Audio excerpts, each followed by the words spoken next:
Hello दोस्तों, मैं सुनाने जा रही हूँ हकीकत को बयां करती हुई कहानी माई डेविल हस्बैंड सीजन 2। अभिमन्यु ने काजल का हाथ पकड़ते हुए कहा, तुम कैसी लड़की हो? तुम्हें जरा भी शर्म नहीं आती किसी के रिश्ते को खराब करने में? काजल अपना हाथ अभिमन्यु के हाथ से छुड़ाते हुए बोली, हमने अपना वक्त दिया है अभी आपको, और आप इस लड़की की बातों में आकर हमें ठुकराना चाहते हैं। लेकिन क्यों? हम आपसे बहुत प्यार करने लगे हैं अभी, हमें खुद से दूर मत कीजिए। कल्याणी जी ने काजल को अपनी तरफ घुमाया और खींचकर गाल पर जोरदार थप्पड़ दिया। अपनी गंदी जुबान से एक शब्द मत बोलना, समझी तुम? तुम्हें शर्म भी नहीं आती कि तुम क्या बोल रही हो? काजल तीखी नज़रों से कल्याणी जी की तरफ देखते हुए बोली, आप कैसी इंसान हो? आप कभी खुश नहीं रह पाओगी, हमारी बद्दुआ लगेगी आपको।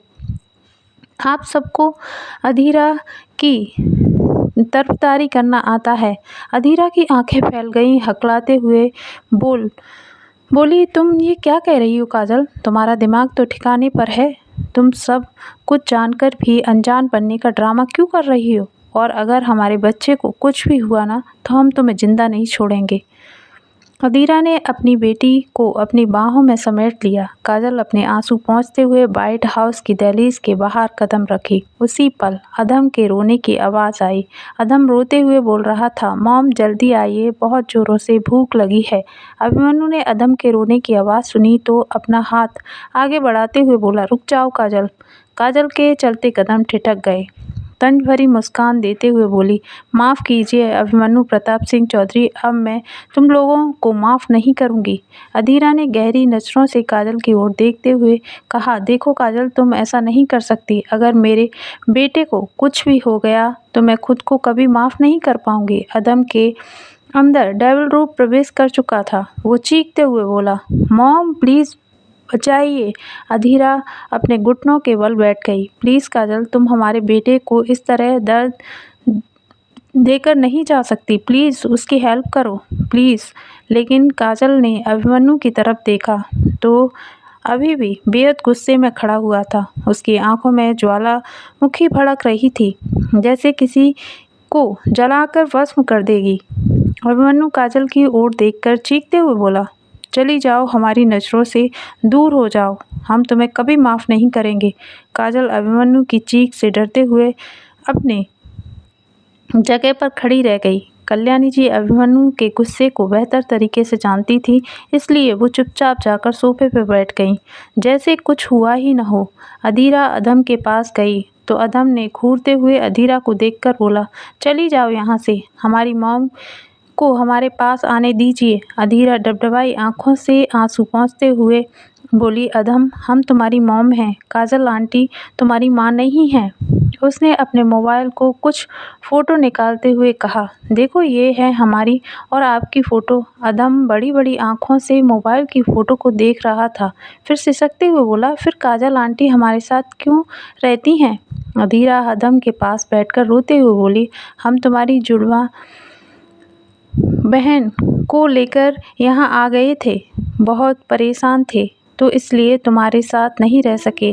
अधम ने पहली बार अधीरा को अपने पास बैठने दिया था। अधीरा बहुत खुश हो रही थी कि 5 सालों में उसने कभी नहीं सोचा था कि वो अदम के पास बैठ पाएगी। उसने कभी कोशिश भी नहीं की थी। काश वो एक बार तो कोशिश करती तो उसका बेटा उसे वापस मिल जाता। अधीरा ने सहमते हुए अपनी बाहों को फैलाते हुए कहा, आ जाओ ना बच्चे हमारे पास। अदम के 5 साल बाद अधीरा को इतने करीब से देखा था। वो बड़े गौर से अधीरा को देख रहा था। फिर बड़ी देर बाद माँ बोला, दोनों एक दूसरे के गले से लग गए। वहीं काजल को लग रहा था कि अधीरा अभी रूम से रोते हुए बाहर आएगी और उसके पैरों में गिर पड़ेगी। काजल टकटकी लगाए कमरे की तरफ देख रही थी। अभिमन्यु तनतनाते हुए बाहर की ओर चला गया था। वो अच्छी तरह से जानता था कि अदम अधीरा को किसी भी हाल में माँ नहीं बुलाएगा। कल्याणी जी कराते हुए अपनी कुर्सी से उठकर खड़ी हुई तो उनके कदम लड़खड़ा गए, लेकिन कांता ने उन्हें संभालते हुए कहा, आप ठीक तो है ना बड़ी मालकिन साहिबा? सब ठीक हो जाएगा, आप परेशान मत होइए। कल्याणी जी ने गहरी सांस लेते हुए कहा, कांता एक गिलास पानी लेकर आओ। बहुत घबराहट हो रही है। अगर अदम ने अधीरा को ठुकरा दिया तो हमारी बच्ची का क्या हाल होगा। उसने चौधरी फैमिली के लिए बहुत सारे दुख झेले हैं। अब हम बिल्कुल नहीं चाहते कि हमारी बच्ची की ज़िंदगी में कोई भी पनौती बनकर बैठ जाए। काजल तीखी नज़रों से कल्याणी जी की ओर देख रही थी। मन ही मन बड़बड़ाई, पता नहीं इस बुढ़िया ने पूरे व्हाइट हाउस का माहौल ख़राब करवा दिया है। पनौती बनकर तो खुद आई है। सबको उस पल का इंतज़ार था कि कब अधीरा कमरे से बाहर निकलकर आएगी। उस पर पता चलेगा कि फ़ैसला क्या हुआ। अभिमन्यु का दिमाग चकरा रहा था, लेकिन उसे अधीरा के ऊपर पूरा भरोसा था कि वो कभी हार नहीं मानेगी। इंतज़ार करते करते बहुत देर हो चुकी थी। तभी अदम अधीरा के साथ बाहर आया। अदम को गोदी में लिए कमरे से बाहर आई तो सबकी आंखें फटी रह गईं। ये कैसे हो सकता है? काजल की आंखें फटी रह गईं। हकलाते हुए बोली, माफ़ कीजिए अधीरा, हमें सभी पर तुम पर पूरा भरोसा था। हम पहले अधीरा को कभी जाने क्यों नहीं दिया। अभिमन्यु कुर्सी से उठकर खड़ा हुआ और गहरी सांस लेते हुए बोला, सॉरी अधीरा, हमने तुम्हारे साथ बिल्कुल ठीक नहीं किया।